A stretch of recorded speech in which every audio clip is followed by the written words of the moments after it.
July August গণহত্যা মামলায় ক্ষমতাচ্যুত প্রধানমন্ত্রী শেখ হাসিনা সহ ৩ জনের বিরুদ্ধে ৫টি অভিযোগ আমলে নিয়েছেন আন্তর্জাতিক অপরাধ ট্রাইব্যুনাল। জারি করা হয়েছে গ্রেপ্তারি পরোয়ানা। মামলার পরবর্তী শুনানি ১৬ জুন। এর মধ্য দিয়ে মানবতা বিরোধী অপরাধে শেখ হাসিনার আনুষ্ঠানিক বিচার প্রক্রিয়া শুরু হলো।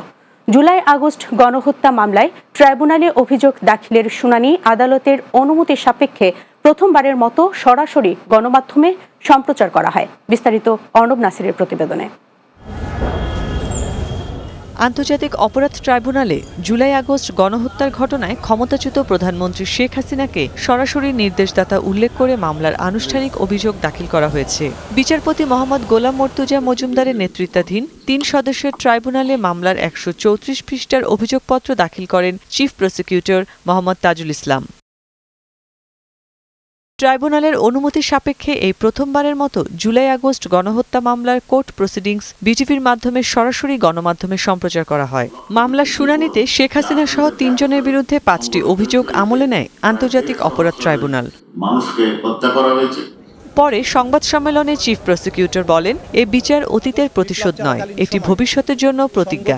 মানবতা বিরোধী অপরাধের দায়ে আসামি শেখ হাসিনা, আসামি আসাদুজ্জামান খান কামাল, আসামি চৌধুরী আবদুল্লাহ আল মামুনের বিরুদ্ধে মানবতা বিরোধী অপরাধের দায়ে অপরাধকে আমলে গ্রহণ করা হয়েছে। ৫টি অভিযোগ তাদের বিরুদ্ধে আনা হয়েছে এবং 5টি অভিযোগের ভিত্তিতেই অপরাধকে আমলে গ্রহণ করা হয়েছে। প্রসিকিউশন আরও জানায়, আগামী ডিসেম্বরের মধ্যে ২৪শে জুলাই আগস্টের হত্যাযজ্ঞের বিচার দৃশ্যমান হবে। বিচার এমনভাবে করা হবে কেউ যেন মান নিয়ে প্রশ্ন তুলতে না পারে। এই বিচার হবে আবেগ শূন্য, প্রমাণ নির্ভর, তথ্য নির্ভর, নিরপেক্ষ এবং ন্যায় বিচার। সেটি এনশিওর করার জন্য আমরা দেশবাসীর এবং সংশ্লিষ্ট সকল পক্ষের সহযোগিতা কামনা করি। বৈষম্য বিরোধী আন্দোলন দমনে গত বছরের জুলাই আগস্টে তৎকালীন স্বৈরশাসক শেখ হাসিনা ক্ষমতায় টিকে থাকতে আইনশৃঙ্খলা বাহিনীকে সরাসরি গুলি করার নির্দেশ দেওয়ার তথ্য প্রমাণ উঠে এসেছে ট্রাইব্যুনালে তদন্ত সংস্থার প্রতিবেদনে। এই মামলায় ক্ষমতাচ্যুত সাবেক প্রধানমন্ত্রী শেখ হাসিনা ও সাবেক স্বরাষ্ট্রমন্ত্রী আসাদুজ্জামান খান কামালের বিরুদ্ধে নতুন করে গ্রেপ্তারি পরোয়ানা জারি করেছে ট্রাইব্যুনাল। অপর আসামি চৌধুরী আবদুল্লাহ আল মামুনকে এই মামলায় গ্রেফতার দেখানো হয়েছে। আগামী ১৬ জুন তাদের ট্রাইব্যুনালে হাজির ও মামলার পরবর্তী আদেশের দিন ধার্য করেছে আদালত।